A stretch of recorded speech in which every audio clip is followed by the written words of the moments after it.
Saskatoon's first murder of the year. The race is over for the Millennium Baby. And in sports, Team Canada moves to the semifinals. From CTV, this is CFQC Television News with Carrie Ferguson and with sports, Kevin Waugh. Good evening. Saskatoon City Police are still investigating what could be the first murder of the year in Saskatoon. Police were called to this home at 1135 Avenue K South early this morning. They say a man was shot and the circumstances are suspicious. But police are not releasing any other details. Major crime investigators were on the scene. An autopsy is planned likely for tomorrow, and police say they may have more information at that time. The home was cordoned off and police remained on the scene for much of the morning. A tragic story out of northern Saskatchewan tonight. A little boy wandered away from his babysitter's home and froze to death. RCMP say 2-year-old Dusty James Josayonin started walking across a frozen bay at Wollaston Lake sometime between 7 and 9:30 this morning. Police say he wasn't dressed for the cold. Wollaston is about 800 kilometers north of Saskatoon.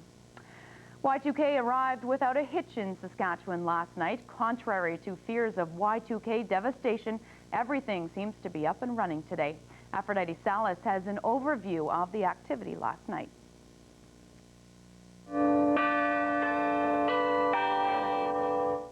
At the stroke of midnight, this couple rang in their own private millennium in front of Saskatoon City Hall. While at Centennial Auditorium,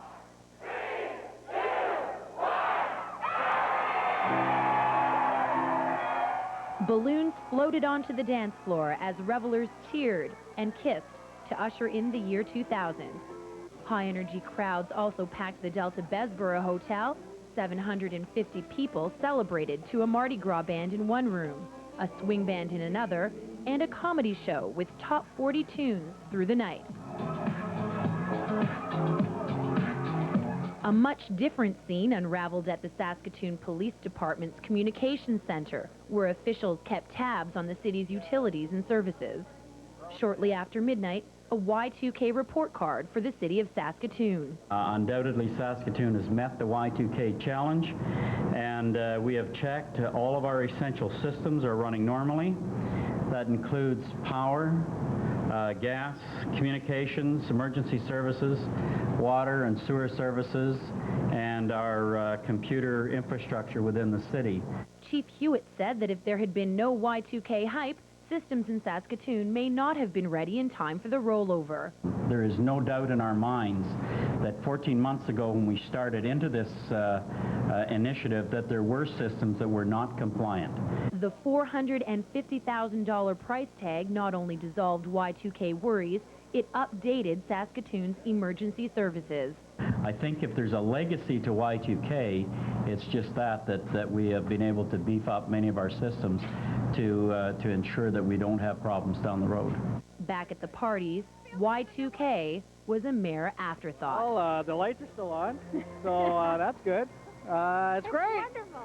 The lights are on, the water is running, mass hysteria has not broken out, but are the bank machines working? Looks like the Y2K bug is a dud. Aphrodite Salas, CTV News, Saskatoon. And in Prince Albert, it was much the same story. Things also went off without a hitch. With a look at last night's events, here's Alan Bristow and Melanie Hanetka. In Prince Albert, officials were stationed at the command center at City Hall from 10 o'clock until midnight hit. Seconds later, the lights remained on and the water continued to flow. Back at the command center, the phones were quiet and all preparations for the rollover into the year 2000 were successful. Shortly after midnight, we received reports from all of our employees located at the critical locations, reports advising us that our systems were still up and running and the rollover to year 2000 took effect appropriately. Although additional police patrolled the city and 29 extra workers were called in, fears of the Y2K bug were put to rest. Officials say everything seems to be Y2K compliant for now, but the real test will come next week when people return to work and flip on their computers. But on the minds of people on this New Year's was remembering where they were for the turn of the century. With a look at the party scene in Prince Albert, here's Melanie Hanetka. Thanks, Alan. I'm down at the Prince Albert Banquet and Convention Center right now, where this is just one of the parties going on as people get ready to welcome the year 2000. Lemon and the Rob Monroe Band provided the music which allowed these people to pick up their heels. The magnificent Millennium Moment was held at the Prince Albert Exhibition Ground. Money raised from this event will benefit the Victoria Hospital. Some decided to have a low-key celebration this year, celebrating the new year with friends at home. But the big party tonight was at the Northern Lights Casino. Canadian country recording artist Paul Brandt was on hand to welcome the new century.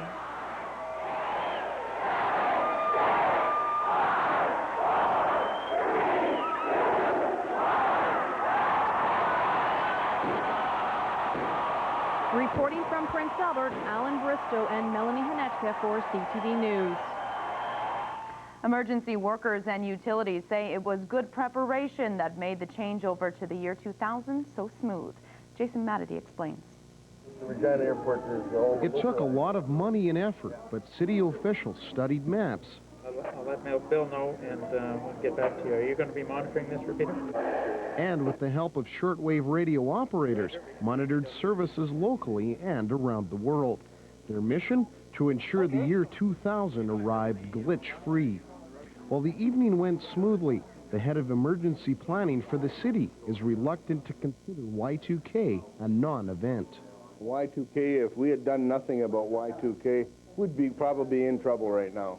But there has been 3-4 years of heavy hard work done by a lot of people across our country, across the world, and a lot of dollars put towards correcting this problem.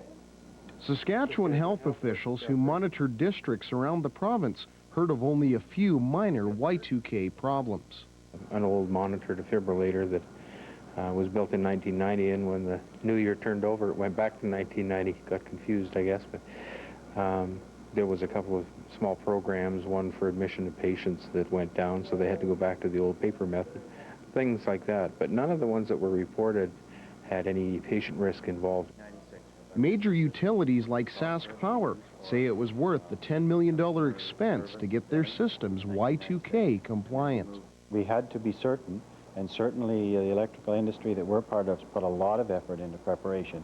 We worked very closely as a group through the whole North American continent, so there was a considerable effort put into it. Others like SaskTel aren't out of the woods yet. We've identified, upgraded, and tested the equipment that had to be done, and so far everything is working as per usual. Again, there's one more critical date, and that is this year being a leap year, February 28th to 29th, and again, we'll prepare for that one. So while the immediate Y2K threat has passed, there's still more to do. Organizations like the city will continue testing computer systems for up to a year.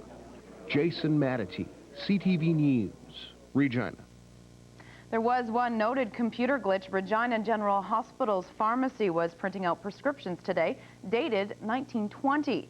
District officials say they are dealing with the problem. Even though nothing serious happened regarding Y2K issues last night, that didn't stop some young people from taking it out on their old computers. About 5 old computers that almost certainly weren't Y2K compliant were thrown off the roof of the Knox Metropolitan Church in Regina. It was to show how the youth embraced the hope of increased integrity in technology. This was shown by the fact they videotaped themselves performing the operation.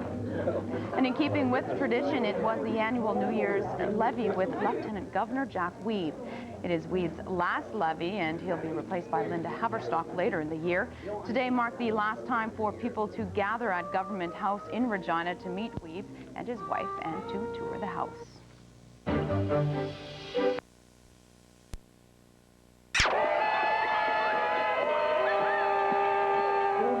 A crowd of 150 people came out to welcome the new year. Church bells rang and sirens. The Midland Historical Volunteers fired a cannon, and then people gathered to sing. Organizers say the new millennium is a chance to make Saskatoon an even better place to live. The idea is to bring people together on this very special day, the first day of the new century, and to really reflect back on, I think, where the city has come from, and more importantly, to talk about where we're going in the future. And I think it's really a time as the mayor plans on doing today, is have a sort of a moment of silence and talk about the vision of Saskatoon and maybe get thinking about the next 20 to 50 years. Saskatoon's first baby of the new millennium arrived at 12:38 this morning. Kaylee Salen-Berezowski was born at Royal University Hospital. Doug Lett has more. Kaylee Berezowski wasn't too aware of all the fuss she was causing. She's Saskatoon's first baby of the new millennium. She weighs 7 pounds, 7 ounces and 7/10, and she's the first child of Kenna and Boris Berezowski. Neither of them planned to have the New Year's baby. It just happened that way. It's just so overwhelming. I mean, just to have a new little baby girl, you know, is just, and for her to be healthy and just, she's been so good. And then, you know, just to have a bonus of it happening to be the millennium baby on top is just wonderful.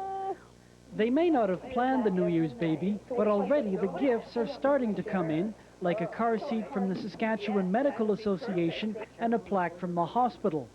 The Berezowskis say they didn't worry too much about the lights going out in the delivery room.